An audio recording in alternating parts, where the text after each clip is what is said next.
Olá, boa noite. Boa noite. Presidente da Câmara defende votar denúncia contra Temer até agosto. Presidente de comissão se nega a cortar fala de deputados para acelerar a análise da denúncia contra Temer. Aliado de Temer pede saída de relator do PMDB após relatório. Ao vivo na TV Grande ABC, receberemos o vice-prefeito de São Caetano. Beto Vidoski vai avaliar os 6 meses de gestão na cidade. Tucano também falará do cenário nacional. Participe pelo Facebook TV Grande ABC. Hoje é terça-feira, dia 11 de julho. O Grande ABC Notícias está começando.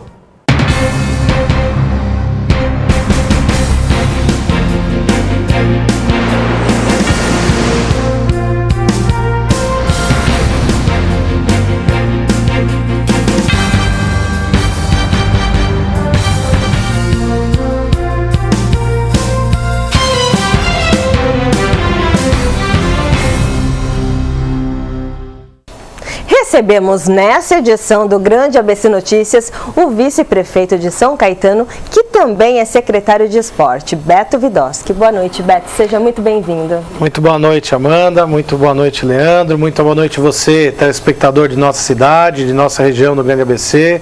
É um enorme prazer estar aqui hoje para falarmos de nossa cidade, nossa região, nosso partido, enfim, da conjuntura política momentânea da cidade. Beto, conta pra gente, assim, qual a avaliação desses 6 primeiros meses de gestão? Olha, Amanda, eu faço parte do governo, eu e o prefeito Aurico estamos muito bem alinhados, não tem como ser diferente depois de todo o processo que nós tivemos juntos no processo eleitoral. Nós criamos uma união muito grande e eu avalio este início de mandato nosso de uma forma muito positiva. Problemas acontecem em toda a cidade, a falta da transição foi um problema gravíssimo que enfrentamos no início do mandato, mas acho que tudo isso superado ao longo dos primeiros meses, eu vejo de uma forma muito positiva o nosso início, o nosso governo. E eu e o Aurico nós temos uma forma de administrar, uma forma de conduzir e uma forma de nos comunicarmos. E esta forma ela é de não reclamar muito do passado, e não tem que ficar fazendo muito mimimi daquilo que aconteceu, porque nós não fomos eleitos pelo passado, nós somos eleitos para governar e projetar o futuro. Então a gente tem esse objetivo e acho que esses 6 primeiros meses foi um marco. Inclusive tivemos um encontro na semana passada no Teatro Paulo Machado de Carvalho, onde o prefeito pôde expor ali o resumo do que foi feito nos 6 primeiros meses e projetar os próximos 3 anos e meio. Então é olhar para frente. Todos os gestores trabalharam com um cenário de dificuldade econômica e queda na arrecadação, né? Como driblar esses obstáculos? Eu acho que temos que driblar os obstáculos com criatividade, uma vez que falta recurso. Muitos dos nossos secretários vieram da iniciativa privada. Eu, por exemplo, além de vice, eu estou como secretário de esporte. E a dinâmica de trabalho entre os secretários ela é muito importante. Então acho que a troca de informações, as reuniões do secretariado, ali no início um querendo ajudar o outro, de que forma conduzir a sua pasta, de que forma usar a criatividade, as parcerias que estão sendo e serão feitas ainda mais em nosso governo, acho que é uma forma de driblar essa queda de arrecadação. A queda de arrecadação ela não é, como você disse, um problema de São Caetano, muito menos do Grande ABC. A queda de arrecadação é um problema do nosso país, lembrando que há pouco tempo houve uma crise internacional financeira. Bancos europeus quebraram, bancos americanos deixaram de acreditar na economia mundial e, infelizmente, o país hoje o nosso Brasil passa por uma crise política gravíssima, onde os empresários, os investidores que são a locomotiva de um trem, são os empresários do nosso país, que são acreditam muito no potencial de crescimento do nosso país, mas eu acho que está naquele período de cautela para ver o que vai acontecer. Então, você analisa o cenário como um todo, você vê a economia, por mais que há essas informações do que está acontecendo em Brasília, a Bolsa já está estabilizada, não há mais toda a movimentação política, aquela queda acentuada, brusca da Bolsa de Valores, o aumento do dólar ou a queda do real perante ao câmbio mundial, isso não acontece. Prova disso é que ontem, depois do relator do próprio PMDB, que é o partido do presidente da República, ele apresentar um relatório dando continuidade a um processo de investigação do presidente, do qual é seu próprio partido, a Bolsa subiu e o dólar caiu. Então mostra que o país está começando a criar uma independência do que é política e do que é investimento. Então acho que a hora que o Brasil tiver certeza do que vai ser traçado nos próximos anos, a política econômica, o futuro econômico do nosso país, os empresários vão voltar a investir e aí todas as cidades vão ser contempladas com a volta da arrecadação que tínhamos no passado. Aliás, Beto, nós vamos falar mais sobre o assunto do cenário nacional. Aliás, foi reaberta agora há pouco a sessão no Senado Federal, sessão hoje com a temática da votação da reforma trabalhista, que já foi aprovada pela Câmara dos Deputados. A sessão foi aberta às 11 horas da manhã, ao meio-dia foi suspensa, porque algumas senadoras de oposição literalmente obstruíram os trabalhos, elas ocuparam as cadeiras ali da chamada mesa diretora e os trabalhos não puderam ter sequência. A luz também do plenário chegou a ser prejudicada, ficou com falta de iluminação no plenário do Senado e agora há pouco então foi reaberto o trabalho para ver se realmente passa ou não passa a reforma trabalhista. Um outro ponto importante, Beto, e esse eu quero retomar aqui contigo ainda no foco e no olhar municipal, você falou a respeito desses 6 meses, do balanço, da gestão. O que mais surpreendeu nesse período e o que a gente já pode destacar de mudança para a população na marca da gestão do PSDB, do prefeito Auríquio e da sua gestão aqui em São Caetano? Olha, Leandro, se você voltar não os 6 meses, mas sim no período eleitoral, a nossa campanha ela tinha 2 motes, né? Nós tínhamos 2 objetivos claros de comunicação com a população. Nós falávamos da saúde e da segurança. Tanto que no nosso plano de governo, as 2 peças publicitárias que nós mais utilizamos nos nossos discursos e até fisicamente através de distribuição de material, foi a volta daquele que era chamado Programa 199, que era o sistema de câmeras de monitoramento, a integração de todas as forças de emergência da cidade, que é o CGE, o Centro de Gerenciamento de Emergência, né? E a saúde através do Atende Fácil Saúde. Então, não tem como, no início do governo, não se destacar aquilo que nós mais nos comunicamos com a população. E, sem dúvida nenhuma, eu acho que a saúde foi a grande melhora hoje.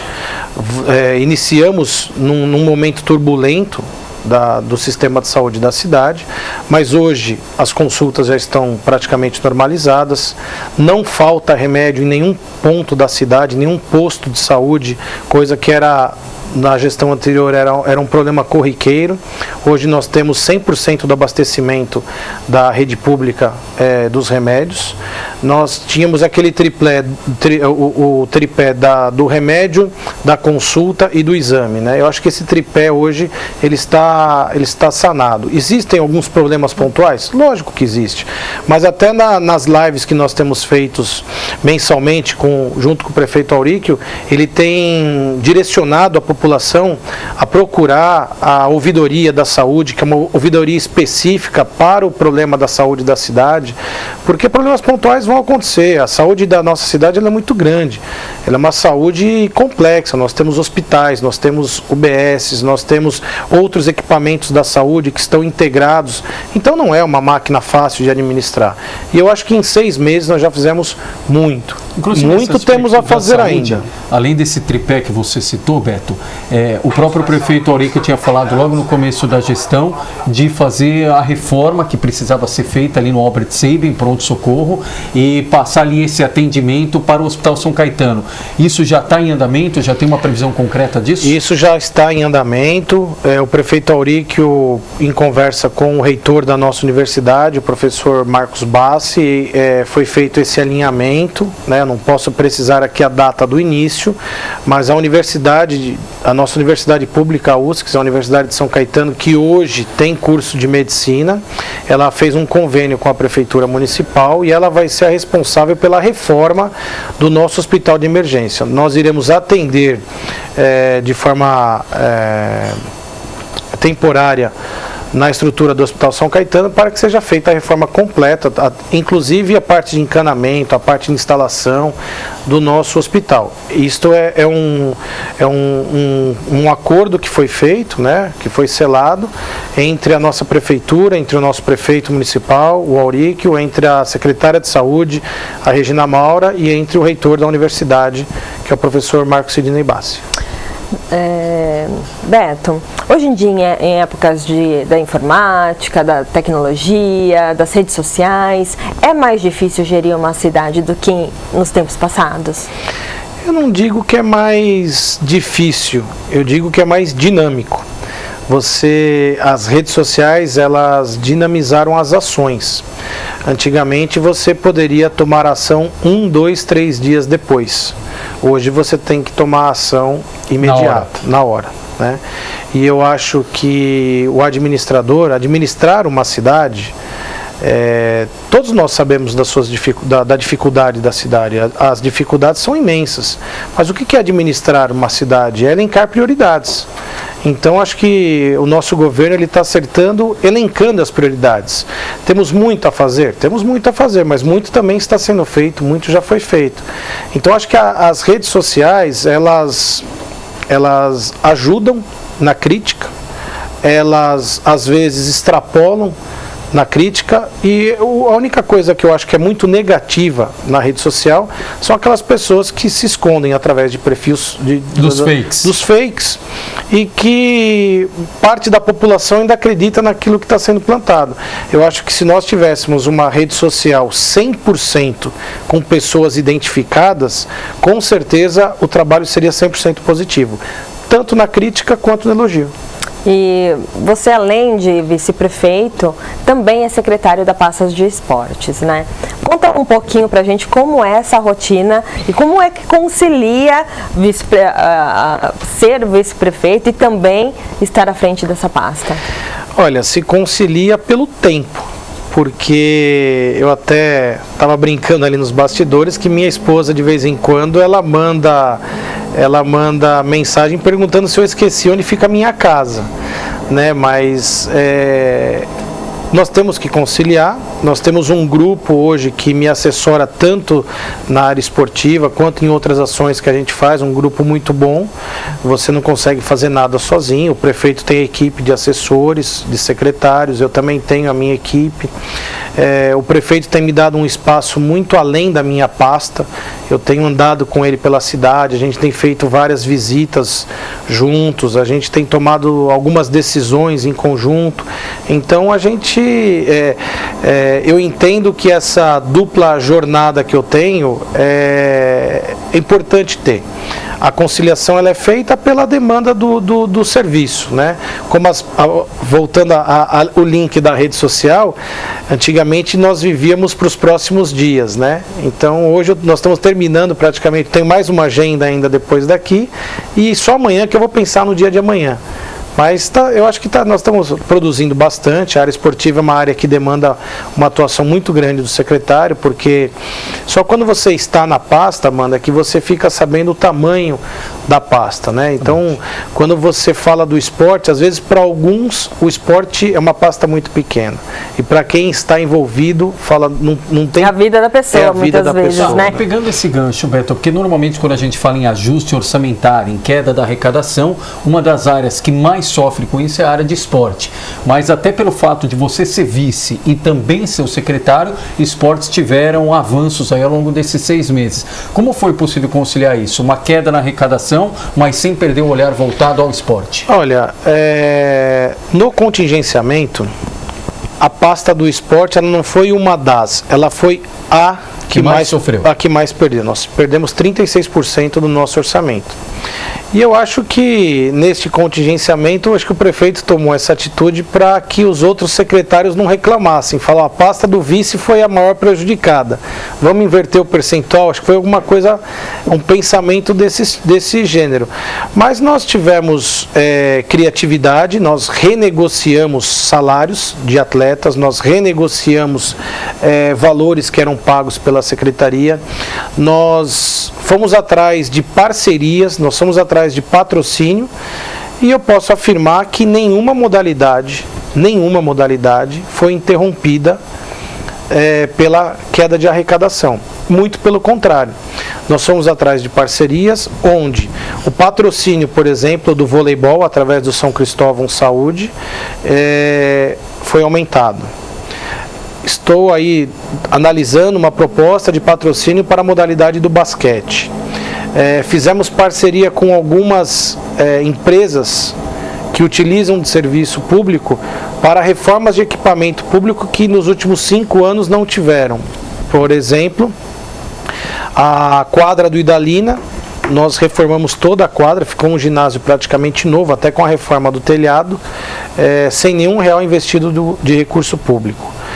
Estamos finalizando, mais 5 dias está pronta a quadra externa do Gisela, e mais 35, 40 dias estaremos inaugurando a quadra interna do Clube Gisela, com uma reforma total do telhado, do piso, da estrutura, do banheiro, da iluminação toda de LED, dos encanamentos, sem nenhum real de recurso público. E quais as políticas adotadas em relação aos clubes aqui da cidade? Olha, os clubes da cidade, nós estamos readequando eles a uma nova realidade. Em 2014 foi aprovada a Lei 13.019, que ela veio para mudar o conceito entre o poder público e as entidades do terceiro setor. E os clubes, os centros esportivos, eles também tinham uma espécie de um convênio com a municipalidade que hoje essa lei não permite mais, né? Então, quando foi feito a municipalização dos clubes, na outra gestão do prefeito Auríquio, foi se criado um modelo de gestão que hoje, infelizmente, a lei, se nós continuarmos nesse modelo, irá trazer muitos problemas para quem é o secretário da pasta e também para quem é gestor de um clube. Então, nós temos que readequar isso. O problema é que essa lei foi de 2014, ela deu um prazo de 2 anos para começar a entrar, né? E apenas uma cidade no nosso país, que é uma cidade do interior do Rio Grande do Sul, que se adaptou a essa lei. Então, nós entramos dia 2 de janeiro para administrar os centros esportivos com uma nova realidade. Então, o impacto foi muito grande nos centros esportivos.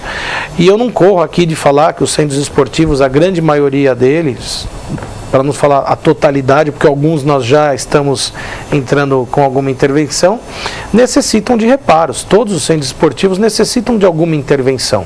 Então não tem como falar que tem clubes que são melhores que os outros? Sim, tem. Mas mesmo aqueles que estão melhores hoje, precisam de alguma intervenção. Então, é nesse aspecto que nós estamos reformando alguns centros esportivos.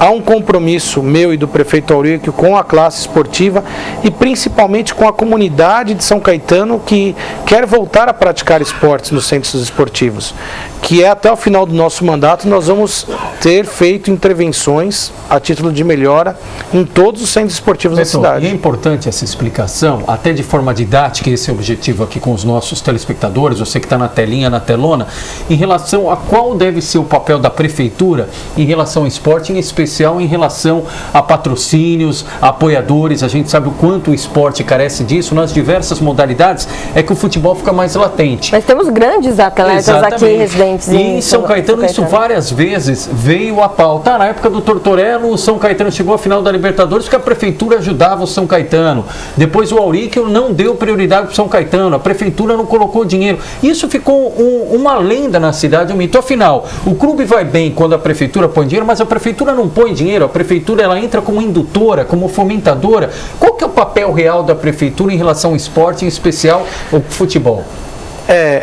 Seria bom separar o esporte do futebol. Por quê? O futebol, Leandro, ele tem uma legislação específica. Existe uma lei que protege os atletas do futebol. O futebol, a nível nacional, ele tem uma lei, existe uma categoria para os atletas do futebol. E os outros não são considerados, não são profissionais, não entra, né, na mesma lei, no mesmo processo do futebol. Tem que ser visto pontualmente. Tem que ser visto pontualmente.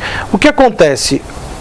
O futebol antigamente, por exemplo, vamos lembrar lá atrás, quem deu origem ao AD São Caetano foi um clube da cidade chamado Jabaquara, que existe até hoje.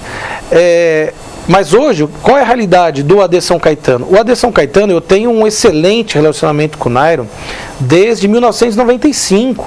Eu ajudo o AD São Caetano. Poucos sabem, mas em 1996 para 97, a primeira bandeira grande, que era uma bandeira quadrada azul que foi pintada, ela foi patrocinada por nós, foi patrocinada por mim, foi patrocinada pela Lupapel e quem pintou aquela bandeira foi o Adriano, que era funcionário do Jacaré, que tinha uma empresa chamada Ricarte Pinturas. Então o nosso relacionamento com o Nairo vem lá de trás. Só que o que é o AD São Caetano hoje? O AD não é a Associação Desportiva São Caetano, esse é o nome que é utilizado. Mas os jogadores, aquilo que gera custo, aquilo que recebe receita, que é o patrocínio, é através da São Caetano Futebol Limitada, que é uma empresa particular.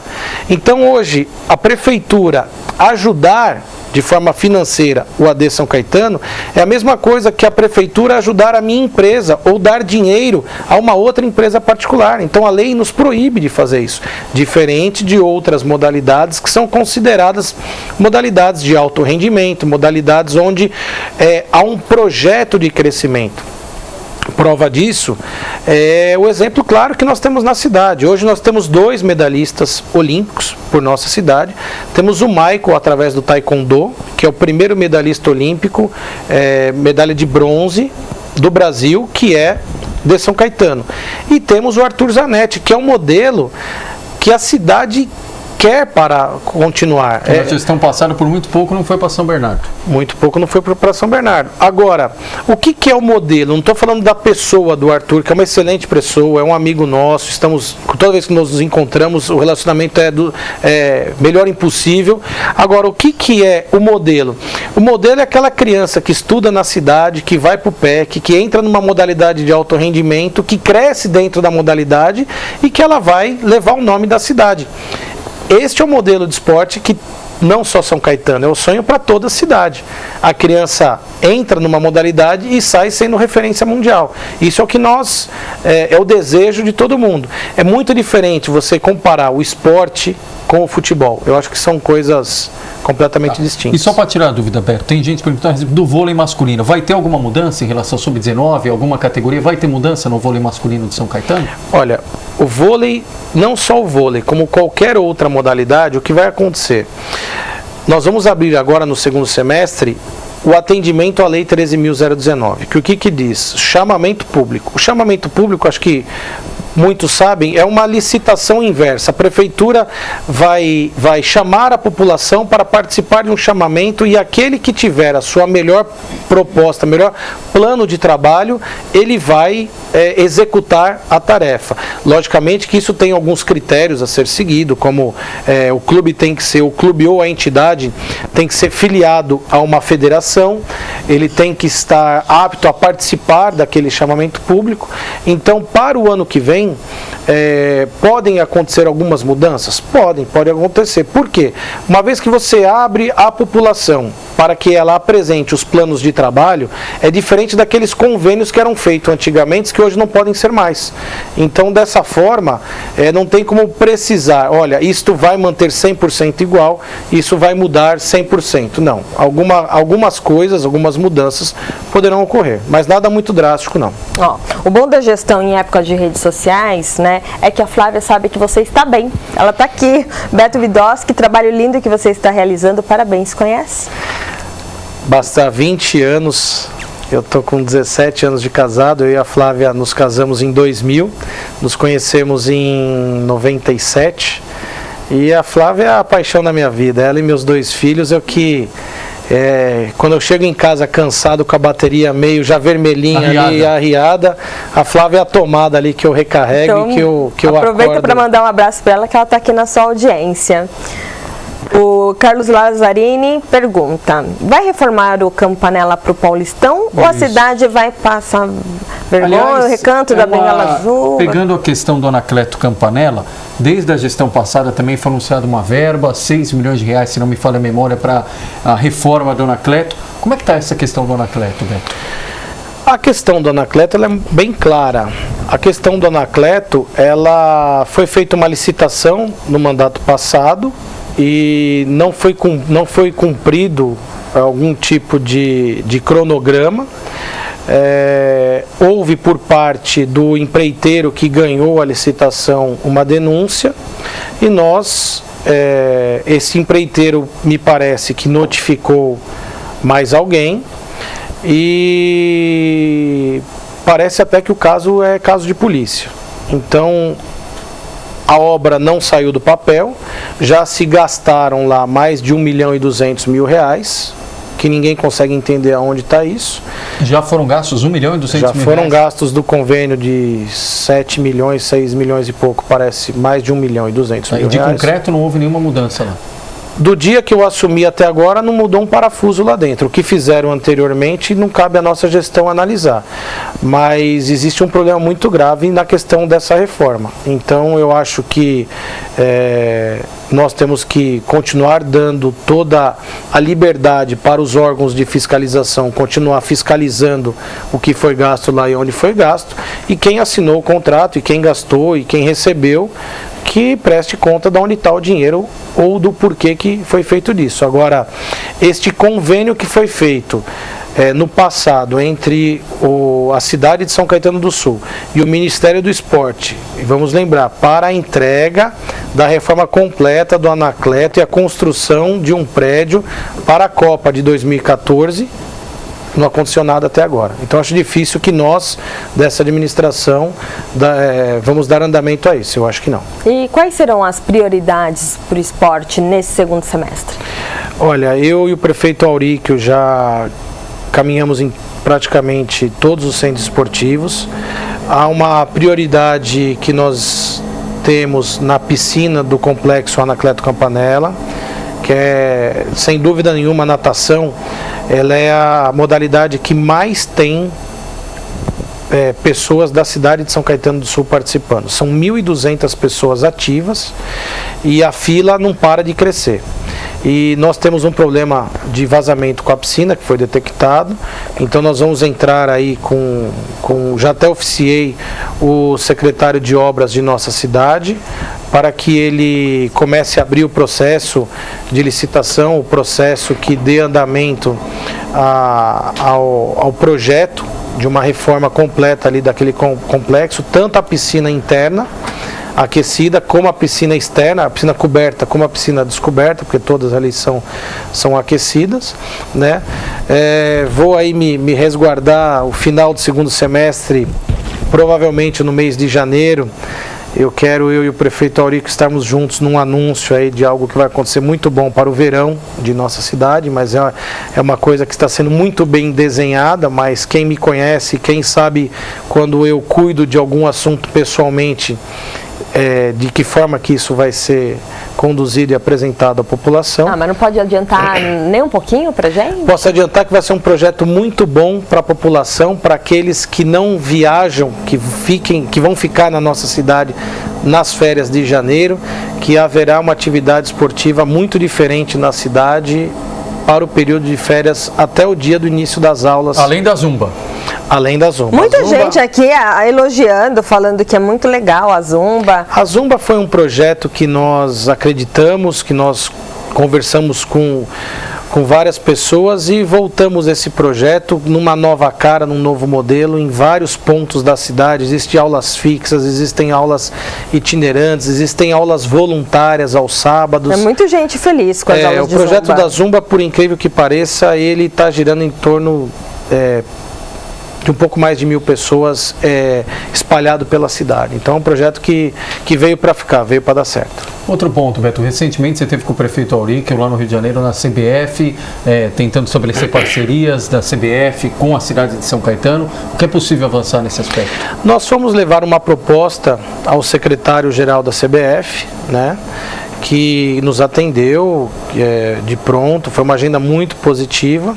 Nosso interesse era que a CBF, ela, através dos nossos centros esportivos, que ela assumisse alguma coisa, porque o custo de um centro esportivo hoje na cidade é muito alto, né? Mas ele nos apresentou um outro projeto que a CBF tem, que é o projeto CBF Social, que é implantar nos centros esportivos o sistema de treinamento para futebol de campo, sendo gerenciado e monitorado pela CBF.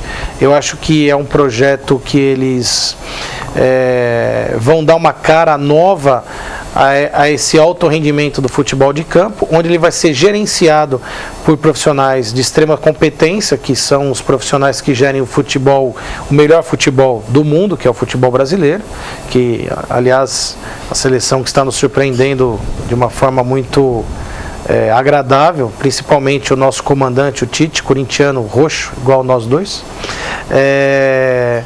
Mas esse projeto da CBF Social, ele é um projeto que com certeza também vai mudar um pouco a cara do futebol, das categorias de base do futebol, principalmente as escolinhas. Beto, muita gente aqui também perguntando sobre o convênio médico. Ele sairá quando? Convênio médico, acho que a parte do que aconteceu, não vou ficar aqui falando do valor, da futuro, prestação de serviço, né? O que aconteceu? Houve a interrupção do convênio médico, tivemos que fazer todo o recadastramento de todos os funcionários públicos. Estimávamos que isso fosse feito num período, porém, o próprio funcionário público, parece que não, mas tivemos, até na minha pasta mesmo, teve gente que demorou para responder todo aquele questionário, porque a concorrência tem que ser feita em número de vidas atendidas. E demorou um pouco mais do que o prazo previsto que nós tínhamos para colocar esse edital na rua, mas agora, pela última conversa que nós tivemos, o prefeito nos posicionou, o número já está acertado e provavelmente no início de agosto, acho que a concorrência deve estar... Nesse caso, não era possível encontrar um meio termo, Beto? Por mais que tivesse irregularidades no convênio passado ou na empresa que prestava o serviço anteriormente, poderia encontrar um meio termo ou tinha que ser ou acabar com o contrato? Não tinha um meio termo, uma modalidade alternativa? Olha, o convênio médico, ele nada mais é do que uma empresa prestando serviço. Não existe um modelo paliativo se alguém vai prestar meio serviço ou um quarto de serviço. Prova disso é que um convênio que era bem avaliado pelos próprios funcionários anterior a este, ele foi interrompido por falta de pagamento. Então não tem como você falar, olha, vamos manter uma medida paliativa num contrato deste montante, né? Parece que eram em torno de quase 25 milhões de reais, que anteriormente eram pagos 12 ou 13, ou seja, mais que o dobro, né, o dobro da fatura. E eu acho que hoje, e aí que vem que eu falo para vocês, que você tem que estar sempre pronto para tomar uma decisão, seja ela favorável ou não. E administrar, você faz muitas coisas que agradam a população, mas você também faz muitas coisas que são é o famoso remédio amargo.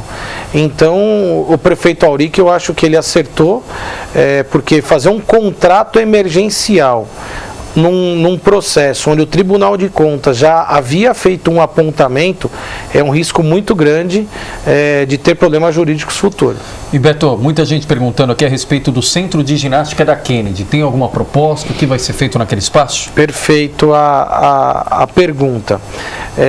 Existe um fornecedor lá, um empreiteiro que ganhou a licitação, chamada Faconstru. Haviam débitos a ser acertado com esta empresa. Nós colocamos, por incrível que pareça, e acho que a pergunta não foi combinada, mas na quinta-feira nós pagamos a última parcela que havia de débito anterior com esta empresa. As obras não pararam, elas diminuíram o ritmo, mas nós temos uma conversa agendada para o início da semana que vem com o NIC. Eu dou nomes aqui porque é quem é o responsável pela obra, onde nós vamos apresentar um novo cronograma de obras e com mais um detalhe. nessa negociação, foi feita uma reunião entre a Fazenda, entre representantes da Caixa, entre a Secretaria de Obras e entre o construtor, que a Prefeitura de São Caetano irá utilizar de recursos próprios até 2,5 milhões, porque onde está a grande dificuldade de uma obra dessa, Leandro? A obra chegou no estágio, ela já está quase, acho que 38% já foi executado.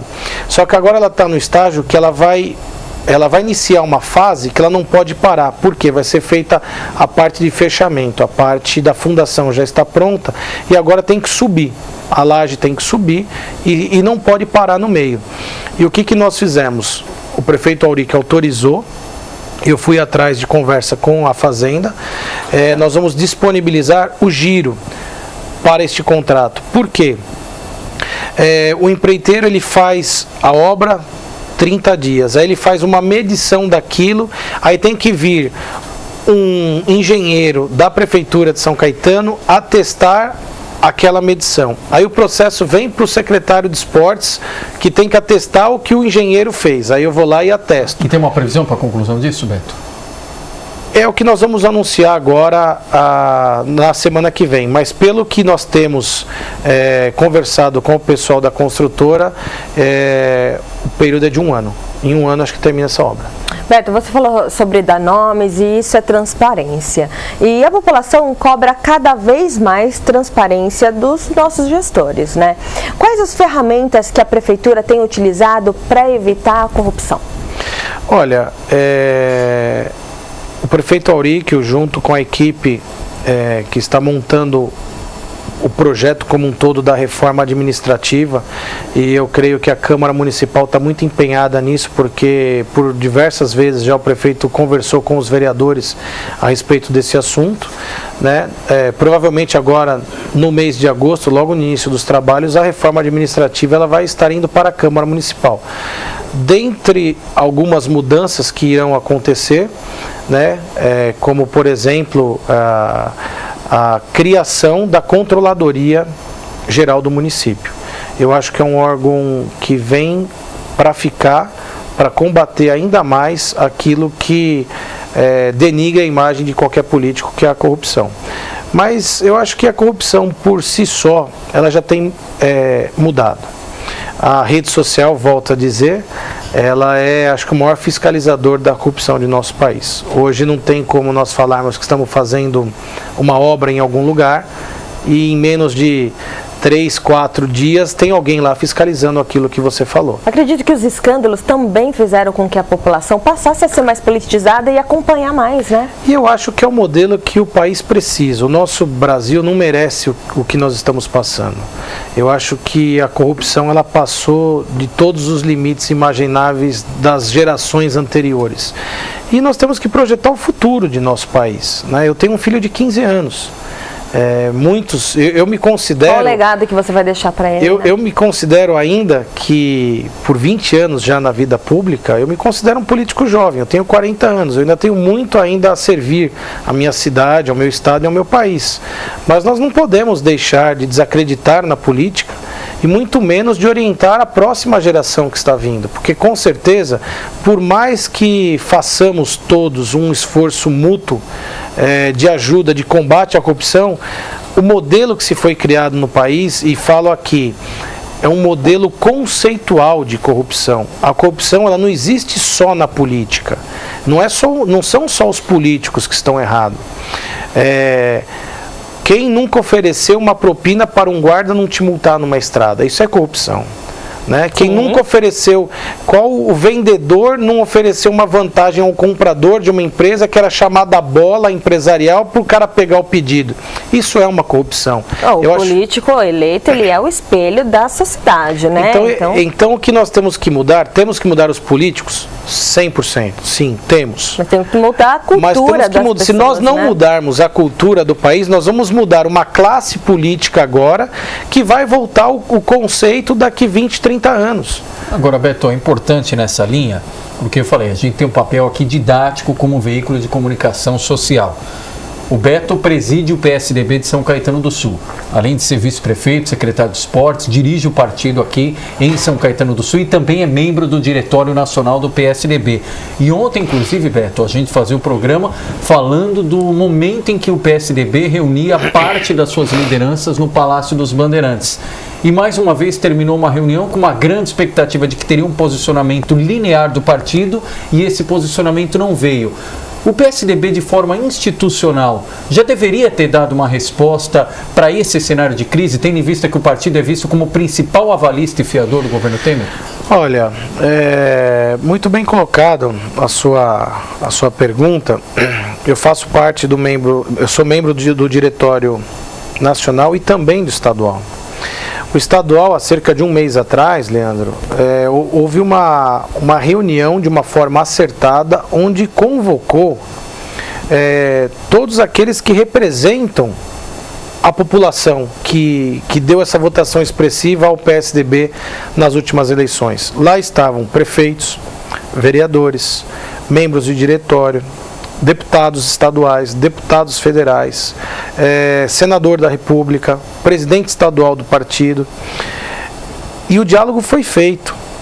E lá tem aquela questão que agora o pessoal fala dos cabeças brancas e dos cabeças pretas. Cabeça branca, cabeça preta, é novo, é velho. Mas os posicionamentos, eles foram colocados e por ampla maioria naquele dia, não ficou decidido, mas ficou registrado que a ampla maioria do partido do PSDB no estado de São Paulo tem um desejo de desembarcar do governo. Desembarcar significaria entregar os quatro ministérios entregar e os deixar cargos. O governo Temer.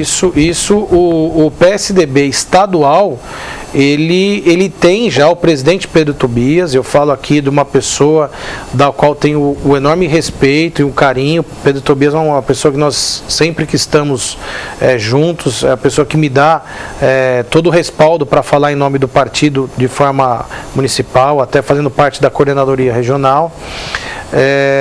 Ele fez ali, ele chamou várias lideranças para expor os seus posicionamentos e os posicionamentos foram claros. A grande maioria do estado, e eu cito aqui grandes lideranças que foram lá e falaram no microfone nesse sentido. O prefeito Auríquio se posicionou dessa forma, o prefeito Orlando Morando se posicionou dessa forma, o Cauê Macris, presidente da Assembleia, se posicionou dessa forma, o deputado Carlos Sampaio se posicionou dessa forma, dentre tantos outros, né? Então, a conta eu te falo ali que seria 2/3 para 1/3, né?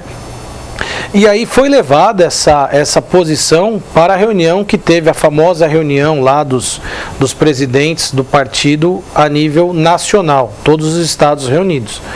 O PSDB a nível nacional achou por bem aguardar. Eu acho que a população não tem mais o que aguardar. O PSDB, a grande maioria, você veja hoje o que está acontecendo na Câmara dos Deputados. Aliás, Beto, só pedir para a nossa produção, nós temos imagens aí de parte desses encontros, inclusive dessas agendas mais recentes. O Beto Vidowski teve a possibilidade de participar desses encontros. Pode falando, Beto, o pessoal vai ilustrar. Essa reunião, por exemplo, foi em Brasília. Essa é uma reunião que acontece semanalmente, que é a reunião da bancada, onde reúne todos os deputados federais do PSDB, com algumas grandes lideranças. No caso desse dia estava o João Dória, nosso prefeito de São Paulo. Ao lado do Dória Trípoli, que é o líder da bancada. Que é o nosso líder da bancada. E ao fundo você e o Carlos Sampaio. Quem é um amigo aí que eu tenho um enorme respeito e um enorme carinho. E o PS, aí já é uma outra situação, onde está também o prefeito de Salvador, o Neto. Antônio Carlos Magalhães Neto. Isso, estava ali também discutindo o futuro do nosso país e não do partido, uma vez que ele é do Democratas, né?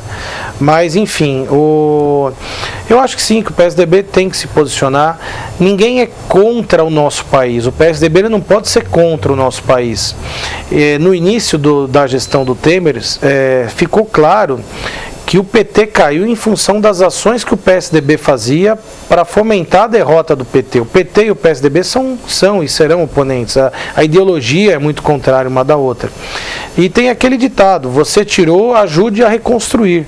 Né? E foi nesse espírito que o PSDB foi fazer parte do governo do PMDB, inclusive com uma carta aberta à população, cumprindo lá, acho que 10, no início eram 10 requisitos básicos que o presidente da República teria que se comprometer com o partido, e que no final acho que acabaram em 14 ou 15, foi um pouco ampliado isso, ele se comprometeu. E dentre os principais argumentos para que o PSDB entrasse no governo são as reformas. O país não aguenta mais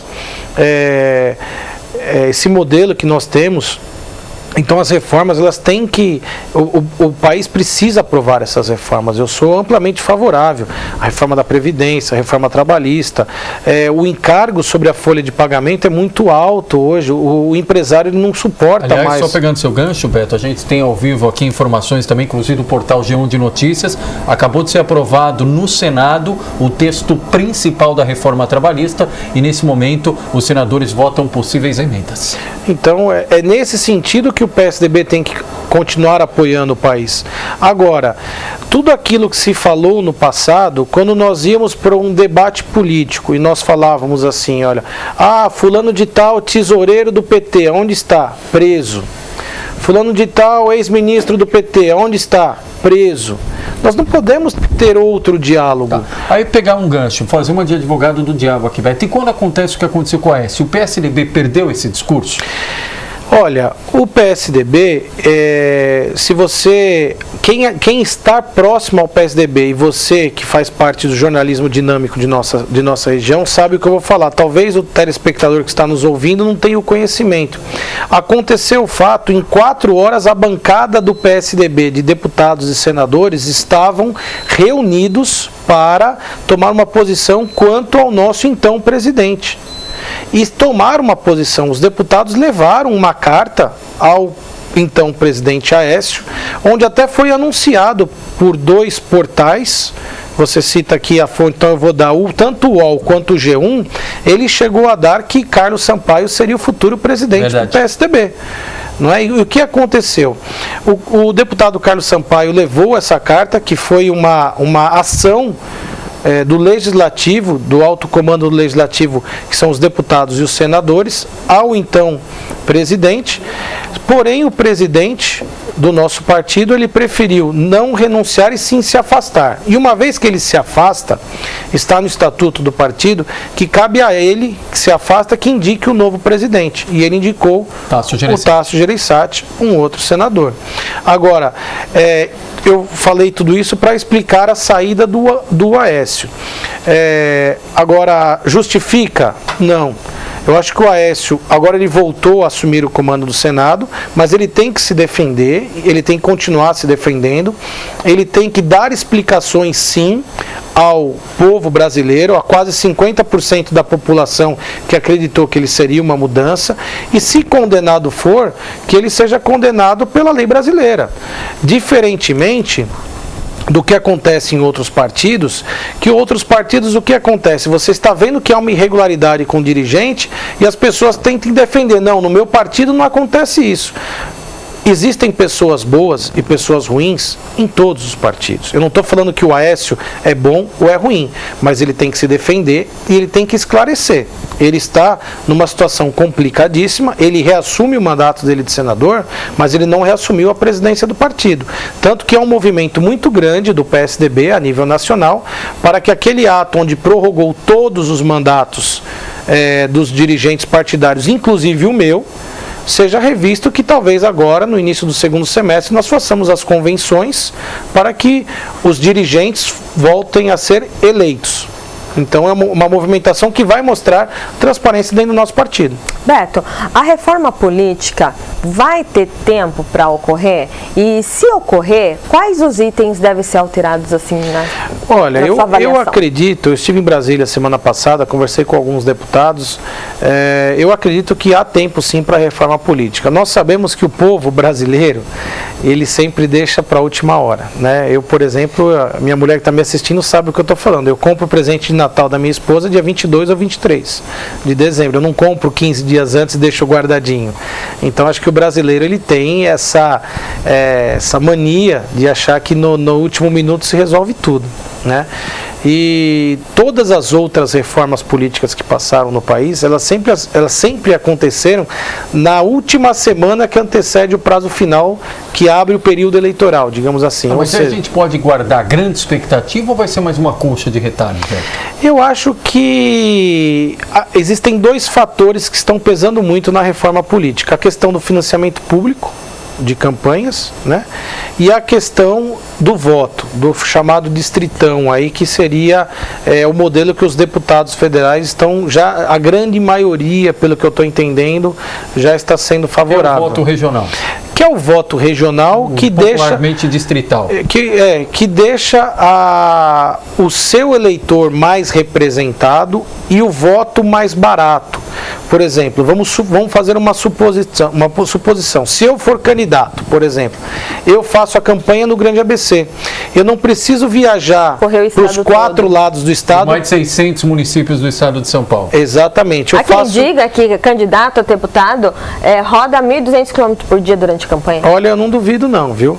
Então, eu acho que isso, em termos de custo, de estrutura, vai cair muito, porque uma eleição custa muito caro. Uma eleição, você tem que ter estrutura. Por exemplo, você não vai daqui andar 600 quilômetros para chegar lá e bater na casa da Dona Maria. A Dona Maria vai ter que estar esperando, vai ter alguém que vai te apresentar a Dona Maria. Tem todo Os coordenadores da região, isso, né? Custa financeiramente. Sim. Tem todo o deslocamento, tem toda a estrutura que você tem que montar por trás. Então, uma forma de você diminuir o custo da campanha, uma vez que o país está vendo que o Caixa 2 tem que acabar, o que acontece? O voto no seu distrito, onde você representa, vai deixar o eleitorado muito mais próximo daquele que o representa, tá certo? E a votação e a eleição acaba se tornando muito mais viável, economicamente falando. Prova disso, você olha aqui na região, eu não tenho o número preciso, mas eu creio que quase 50% dos votos para deputado da nossa região são para candidatos de fora. Exatamente. Tiririca, Russomano, um monte de gente aí. Mas porque temos poucos, né, candidatos regionais. Vai incentivar, vai fomentar muito mais a política regional. Eu acho que seria uma boa saída. Beto, mais uma vez para o recorte político local. São Caetano viveu nas 2 últimas eleições um tensionamento como nunca antes, 2012, 2016, e prova disso foi que São Caetano foi a grande manchete do noticiário regional em relação ao resultado.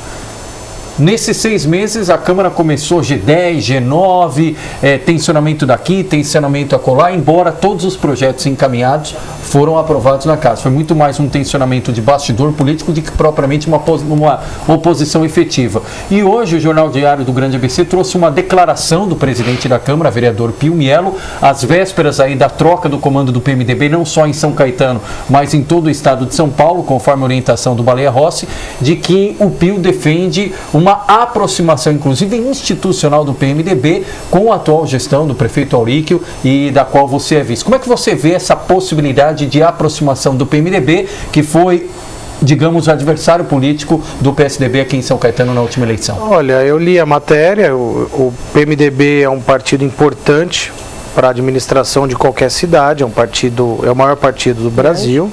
Ele tem hoje o segundo maior número de cadeiras na Câmara, eles têm 3 cadeiras, né? O PSDB tem 5, depois vem o PMDB com 3.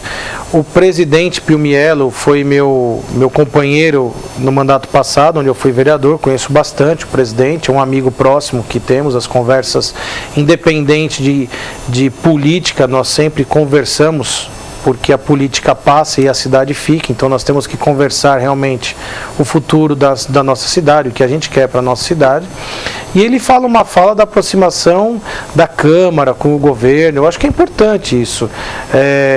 São Caetano do Sul nunca teve na sua história uma Câmara contrária de fato a um governo. A Câmara Municipal sempre foi um apoiador muito grande do governo. São Caetano do Sul é uma cidade muito pequena, é uma cidade onde os vereadores estão tomando café na padaria, ou estão nas ruas, ou estão nos parques, e há uma participação. O povo, eu fui vereador e hoje estou vice-prefeito, o povo não diferencia muito o que é poder legislativo, o que é poder executivo. Vereador e prefeito para a população é quem resolve os problemas da cidade. Então acho que essa aproximação que o Pio está procurando compor com o governo, eu acho que ela é muito bem-vinda a título de atender a demanda da população. Eu acho que isso o Pio está acertando, sim. Tá, e só antes da Amanda encaminhar aqui, uma notícia triste aqui, e quero deixar registrado. Lembra do ex-prefeito de Osasco, Celso Giglio? Sei, que sofreu um acidente de carro. Estava internado há 2 meses e faleceu hoje. O deputado estadual, ex-prefeito de Osasco, Celso Giglio, do PSDB, 76 anos, morreu na tarde desta terça-feira no Hospital Albert Einstein, na zona sul de São Paulo. Segundo a assessoria de imprensa, estava internado havia quase 2 meses. As causas da morte não foram informadas. O corpo do ex-prefeito de Osasco será velado na manhã desta quarta, 8 horas da manhã, no Teatro Glória Giglio, em Osasco. Enterro 4 horas da tarde no cemitério Bela Vista, também na cidade da Grande São Paulo. Tinha muito contato com ele, velho? Tinha. Inclusive, não vou me recordar a data agora, acho que uns 2 anos atrás, ele sofreu um acidente automobilístico onde faleceu a esposa dele, né? Então, deve ter, com certeza, quando você já tem uma idade. Quantos anos ele estava? 76. 76. Provavelmente ele perdeu a esposa com 73, 74. É uma vida inteira ao lado de uma pessoa. Debilita a saúde de qualquer um, né? Você perder sua companheira. Verdade. Situação muito difícil. Mas a pergunta que não quer calar. Beto Vidosky, vem candidato a deputado em 2018 ou não? Qual o futuro político?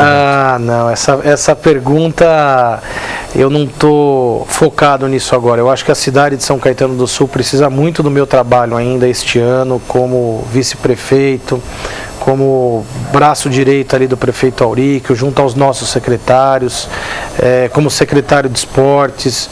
Eu não estou pensando e não estou falando aqui, fazendo média não, porque eu tenho corrido um pouco do assunto, porque quando eu me dedico a uma coisa, eu vou de corpo e alma. Eu acho que hoje ainda é muito prematuro.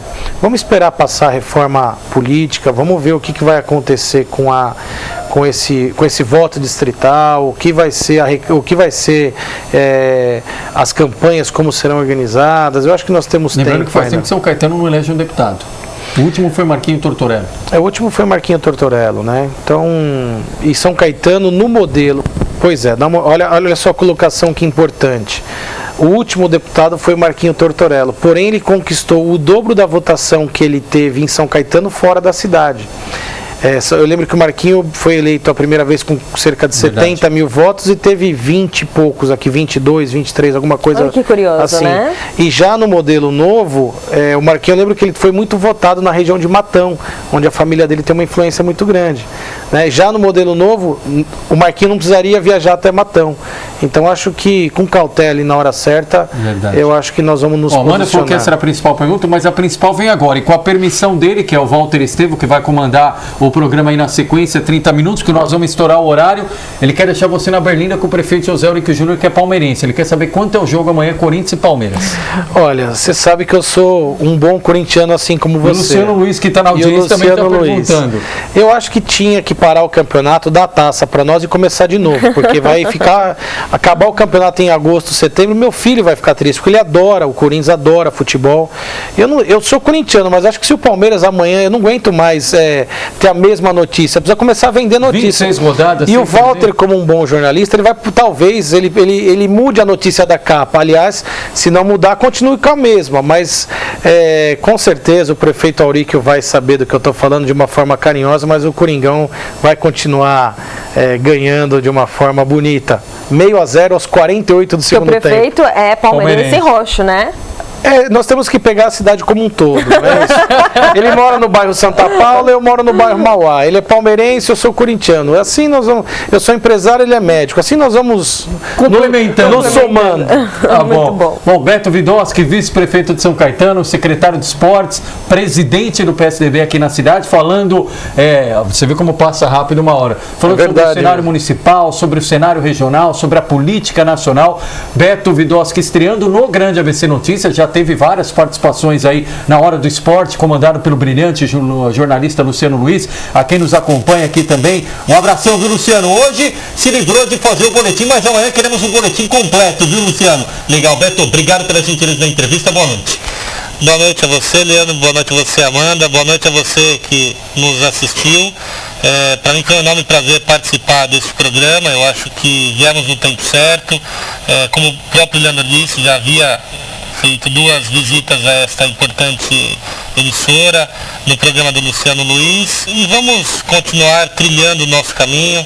Eu, o prefeito Aurico, nossos grupos de secretário, essa união que está havendo na cidade de São Caetano, porque o objetivo maior é beneficiar aquele que mais precisa, que é o nosso morador, aquele que precisa de uma atenção maior do nosso governo municipal, e esperamos que você entenda o que aconteceu no nosso início de mandato e que torça para que continue, que nós vamos continuar com certeza no caminho certo. E hoje a pauta estava extensa, por isso peço até desculpa aos internautas, não conseguimos passar por tudo, mas o Beto tem uma atenção muito grande aí aos internautas, a assessoria aqui também, e aí depois o programa pontualmente vai ver, e tudo aquilo que for para o encaminhamento da cidade, dúvidas, perguntas, serão respondidas aqui pelo Beto Vidosky. Muito obrigada, Beto, espero que volte em breve. Leandro, muito boa noite, e você pode assistir o programa de hoje também pelo Facebook e pela internet, tvgrandeabc.com.br, e uma excelente noite a todos.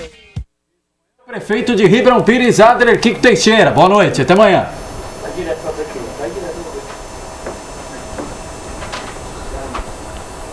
Eu acho que eles erraram o programa.